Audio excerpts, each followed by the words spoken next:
果我有钱，我可以请很多很专业的人，不行吗？那不长久。好的人、优秀的人也是需要你用心去对他。不过很多年轻的小老板真的就是或者无极啊，我就不会做，我就叫厉害的人来做啊。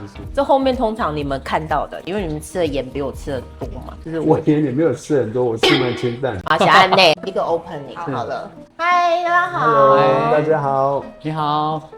怎么现在又带到他们？他们很会 cue 自己。我们其实这次真的非常荣幸，就是冯艾米尔频道是我们大概是史上第一个 YouTuber 可以来到就是苏比克贝，对，听得懂吗？这不是在台湾，就是在菲律宾苏比克湾。然后我们也非常高兴，我们应该是第一组 YouTuber， 就是可以采访到就是这里的大家长，就是苏董。然后第二个大家长陈董。谢谢大家。然后因为有关于就是苏比克湾开发，苏董、陈董，其实在网络上你们就可以看到很多很震惊的东西了。那我们要聊，你们也知道我不是正经的人。好，首先呢，我们就来一个不正经，因为他们就有点像我叔叔辈的，我想让他们来喝一些有趣的东西，他们可能自己也都不知道。你们是说菲律宾的啤酒很好喝，对不对？是啊，真的很好。你们的果汁我也很好喝，是。我现在要加在一起让你们喝。我跟你讲，我们之前做这一种就是调酒啊，年轻人爱爆。所以这个要这样喝哦。对，我来，你指甲。没关系，我没有做美甲。一半一半吗？对，一半一半啊，加冰块，加冰块。好 ，yellow。喝下去之后，大家就可以比较放松，比较chill一点，比较 chill 一点。真的。不然太紧张了。有呢，苏董在手抖拉牛排到。他在手抖。喝太少。所以我今天穿低胸，你在手抖吗？你眼睛不要乱瞄哦。怎么办？我们的福安会不会被我形象给破坏掉？你的手也在抖呢。什么？我可以采访到苏董，其实我内心是很惊慌的，其实惊慌的，因为在荧幕上看，我们做，是，在荧幕上你看起来很凶你。会吗？通常这种头就是以前我们在玩阿力固的时候才会看到的。阿力固会不会知道我年纪？可恶！你也知道阿力固对不对？没有听过。你不要发言啊！谢谢，感谢。我随意你们干好了，果汁多点更好喝。真的不错。就是看个人的口感。对，有的人喜欢喝果汁，他就多一点。是，好喝对，好喝就要干啊。好，来，我这人不喝啤酒，我也苏董，我真的怕我等下对他怎么样，就是要摸胸肌，什么都来怎么办？这个故事就是有一个男生他在图书馆，然后他在看书，有一个男生就靠近这位男士说：“你想不想看制服诱惑？”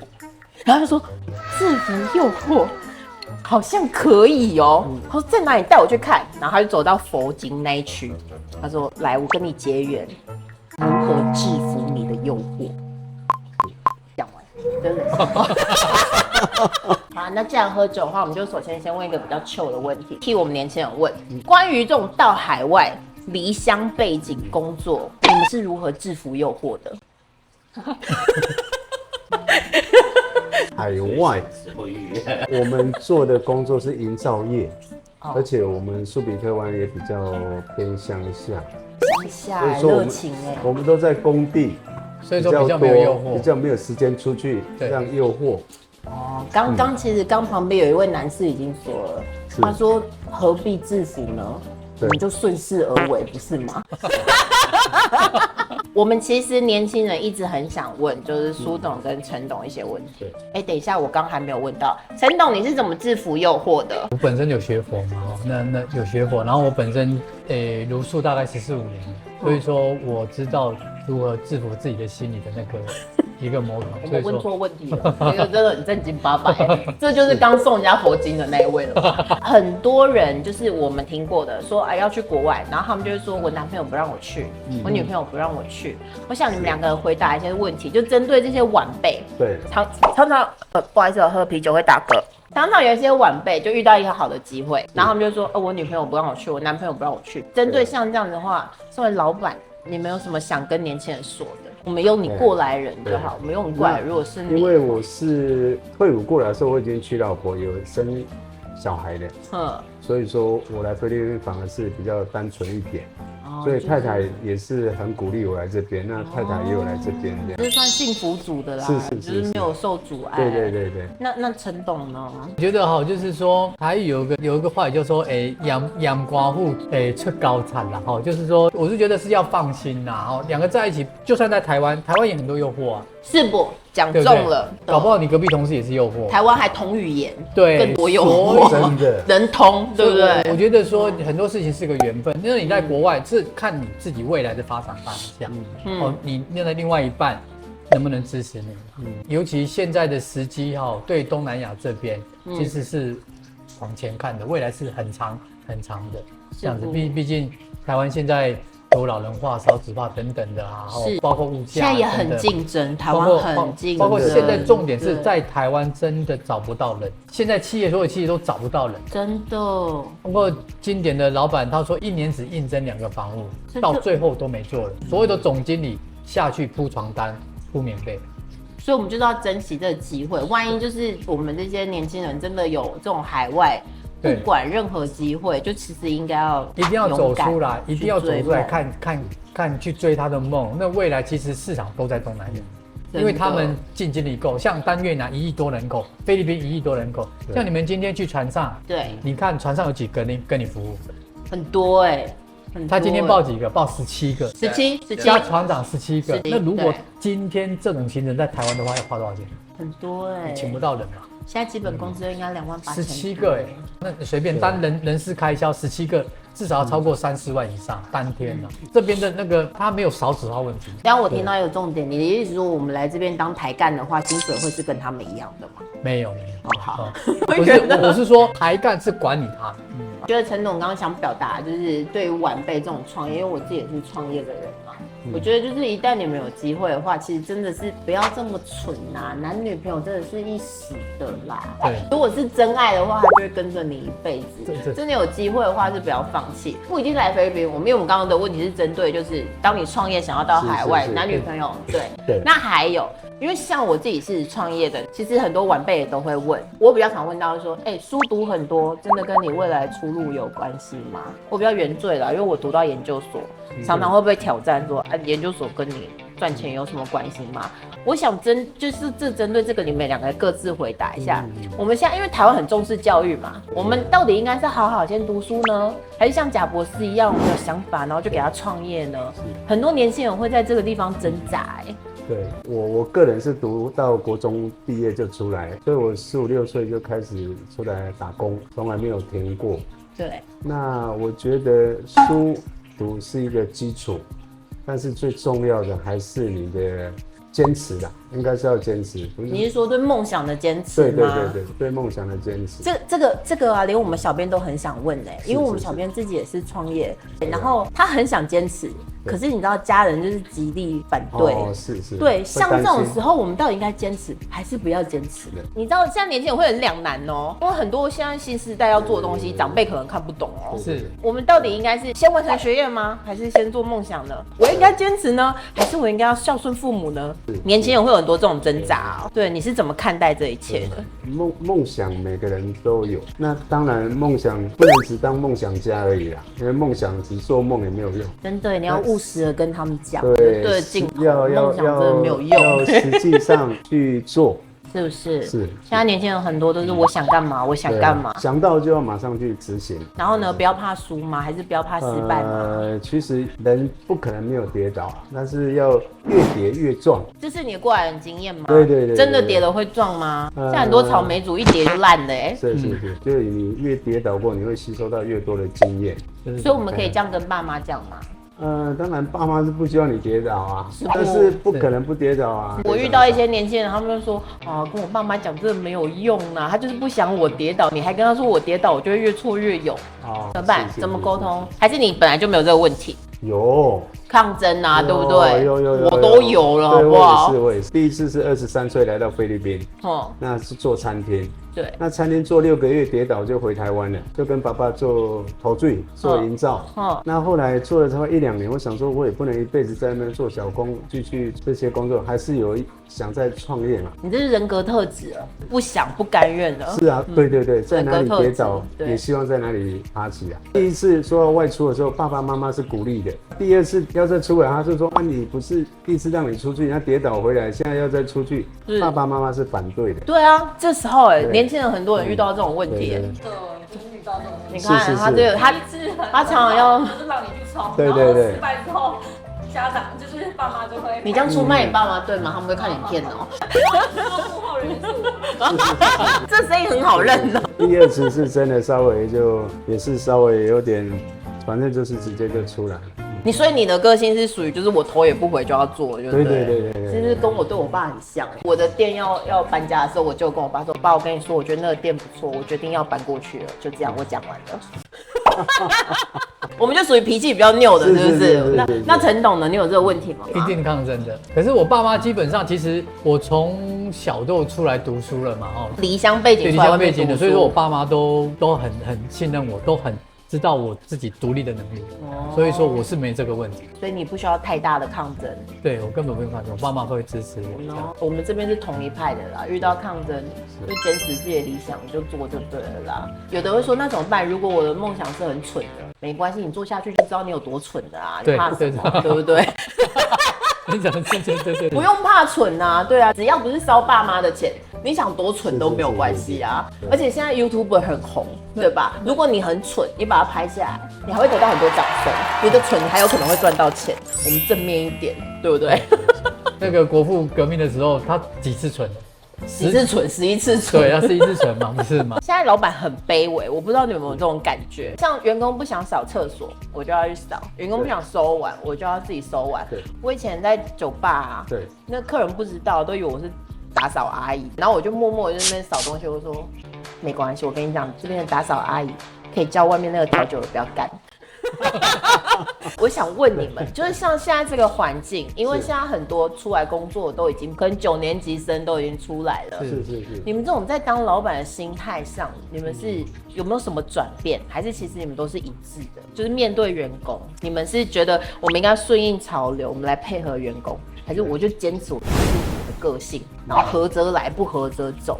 你们觉得你们是怎样的老板？因为我们本身也都是10几岁就开始去打工，对，所以我们白手起家型的，就是很扎实的那种，从基层开始做的。所以我觉得人是相互的尊重，就算你是白手起家，也有可能会跌倒。那就算你家财万贯，只要有时候忘了本，忘了你的初衷，也有可能会跌倒。这是我看到很多老板60、70岁也会跌倒，对。但是年轻人也会慢慢的努力，只要是坚持也会成功。我觉得对人还是一样，就是要很有礼貌，而且要很真诚的对待任何一个人。真的哎，我第一次看到你就是想照片，然后跟你讲话的时候，我想说，你看起来应该是很霸气。就是苏董讲话很温柔一个阿里裤，然后讲话很有礼貌这样子。对，你刚刚讲初衷，你当初创业的初衷是什么？你觉得你自己这个初心？我先讲我啦。我当初创业的时候，因为我们这个年纪要创业的时候，其实环境就已经没有，你说什么东西没有人做过，其实大家都有人做了，所以我们其实已经很竞争。对。但我当初只是觉得说，反正如果我创业赚5万，跟我去帮人家工作赚5万，我觉得我想试试看。看说我可以把自己 push 到哪里，是。然后因为不想当惯老板，所以我就每一件事情都做，因为我觉得带人可能要带心。是。如果我自己不会扫厕所，我怎么叫人家把厕所扫得很干净？所以我的个性，我的初心就是觉得说，如果我都以身作则了，我的员工就没有道理做不到嘛。是。对，你们当初也是这种想法吗？就是，我们都是以身作则。对。你们也是这种领导风格。对，因为其实大家在谈领导的时候，有很多领导风格，像我们这种就是可能觉得说，我们就是事必躬亲型的，亲力亲为，这样才能服人嘛。我们就想带薪的，对，所以你们的建议也是这样吗？老板就应该要做这种吗？我是觉得这是最基本的。现在很多人喜欢出几滴吹呢，他觉得他花了钱，他可以请到很厉害的员工。不行，带人带心，你要亲力亲为。这是你们的经验吗？对。可是我有钱，我可以请很多很专业的人，不行吗？那不长久。好的人、优秀的人也是需要你用心去对他对待。所以这句话真的很重要。真的。现在我看过很多年轻的小老板，真的就是或者无极啊，我就不会做，我就叫厉害的人来做啊。是这后面通常你们看到的，因为你们吃的盐比我吃的多嘛，是你们看到这个下场都是就是我盐也没有吃很多，我吃蛮清淡。马霞安内哈，那有可能我吃的比较，因为我很爱吃鸡排。哎，你有放松哦，不错，有放松哦，不错。哎，那我真的很想问，因为现在年轻人有时候讲话真的很无厘头。我们讲内心哦，你内心如果听到什么话，在开会讲什么话，你自己会翻白眼的。你有没有这种经验？翻白眼就是你可能不会真的跟他先做，但你心里就会想说，天哪，这是什么问题你都会问，有没有？是，一定有，但是每一个人。应该说人就是没有完美的，反正遇到什么事情，你都想他的美就好，想他的优点就好了。他人真的很好，缺点每个人都有。我要引导他黑暗面。我要来举例，我曾经有处理过员工的抱怨，他是做行政职的哦，他一到我们这边就说，你知道，其实我有点焦虑，我有点忧郁症，我觉得我的工作应该可以在家工作，我可不可以远端工作啊？他是行政职，每天都要到，然后他就说。我觉得我的个性，我属性，其实我蛮适合远端工作的，应该可以吧？我觉得你不要在意其他同事的眼光。如果我这样跟你申请，他们一定会说你偏袒谁。我觉得人活在这世界上，你就要做自己。像我这样跟你申请的话，我觉得你应该要让我在家工作。我就是一个属于责任制的人，我可以在家就把工作处理好。你知道我听完他讲完这一席话的时候，我在现场整个是那种。你认真，但是我们当然那个翻版就要收起来，对吧？现场就说哦，不是，就是因为公司的规定嘛，就是我们就没有这个先例嘛，对。想说给他个台阶下，他没有，他继续。不是，我觉得其实你的工作你也可以在家做，我们就何不我们就这样子，你也远距工作，我也远距工作，其实我觉得就是很好啊。有没有让你这种很有经验翻白眼的？应该还没有遇过，但是如果遇到这样的，我应该他讲完就直接薪水算好给你。真的假的？你就是不啰嗦就对了。没有，因为我是觉得每一个人的逻辑都是对的。对，好，他说的也不一定是错，至少相同的磁场的人在一块就好了。对啦，就是人家说的，你真的有千千万万的理由，但是我不见得要买单啊。你的东西真的很好，但是我不见得要用啊。对的，对的。陈董也会这样吗？如果我这个例子你遇到这种，还是你有很奇葩的？可能苏总个性比较，我可能会当场翻桌。真假的？你看起来是脾气比较好的那一个，结果你会翻桌的。我们个性是，他看起来很刚性，但他说话很柔，我看起来很柔，但是我是表现出来就很刚性。一般大家知道我，他不敢跟我说这种话才对。那我知道了，我觉得抗张还不够，所以你才要这样欺负我。我这样抗够的时候，你就不敢这样跟我讲话。远距工作，你给我差不多点。我有带一些年轻人，现在年轻人很奇怪，他不管赖还是这些东西，他跟你已读都不回，而且2-3天、3-4天才回。怎么让他讲中我了？我也很常给他赖已读不回。是。对主管不行啊，对吧？不管是我是觉得一般是尊重，不管是上司还是一些朋友的话，我想问你，希望说你传给人家，人家帮你已读会不会？有时候同理心想一下，就是有时候我其实很想问这个问题，因为你知道吗？我舅舅啊，一天到晚都传早安图给我啊，然后去哪里玩一直传给我啊。然后有一次我看到我舅舅，我就跟他说：“舅舅，其实你这些东西我不知道怎么回。”然后我舅舅就很大气说：“没关系啊，你就已读不回啊。”我说：“你说的哦。”从此之后我就这样对我舅舅。对我其实也很想访问这种老板等级的不同 com 的这个很高的老板，你们对于已读不回这件事情，你真的很在意是不是？我觉得是个尊重啊。像我一般人传给我早安图，我大概一天我至少回来要回40-50分钟。等一下你是工作上才这样，还是你是 everyone？ 真假的？即便是早安图，对，而且他回我1张，我就回他2-3个。那如果他已读不回，你会扣分吗？这个人？其实也不会扣分啊，当然就会想说他可能在忙还是怎么样这样子。一般我们传给人家很少有已读不回的。真的吗？这是真的。我天哪，我们的群主一天到晚都是已读不回，惨了。那苏董呢？你对于已读不回这件事，现在年轻人很多人这样这样哦。早安的我就比较少回。对，因为早安有时候可能他们就打个招呼，对，是打个招呼。对，工作上我们一定是迅速。所以你觉得如果工作上已读不回，那其实就是不礼貌。对，这个状况应该会比较少。是，早安是。你有时候已读不回我，我是你主管，一些工厂。你怎么不想想，你们有些问题问过来的时候，我昨天一直在翻白眼，只是我不知道我怎么回，好不好？是我不知道怎么回。对。那你觉得你在公司是什么样的角色？因为每个老板他其实能发挥的都不一样，有的老板就是婆婆妈妈型的，有的老板就是属于策略型的。你觉得在这种松月集团，你是比较扮演什么样的角色？应该是算策略方面。策略方面的，就是你比较看得懂谁应该做什么，然后布局这样子。对，可是现在很多年轻人都基层都还没有做，就想要做这个位置，你有什么建议给他们？基础都还没做哦，他就想要搞策略哦。你这过来人要不要给他们一些建议？跌跌撞撞了几次就会转。就是跟我们刚刚一样，你到底有多蠢，你下去做一次就知道了啦。那陈董的建议呢？你是比较什么角色的leader？我是因为苏董比较管理比较大方向，那我这边是算外交型，比较公关型。对，比较公关型。所以说为什么我这些赖的啊这些讯息我一定要给人家会，因为我们是公关型，我们是外交型的嘛，不要去收秀啊，去找一些资源啊，这样子。这我很想问，很多人都认为要靠 social， 要靠人脉，你的生意才会经营得起来。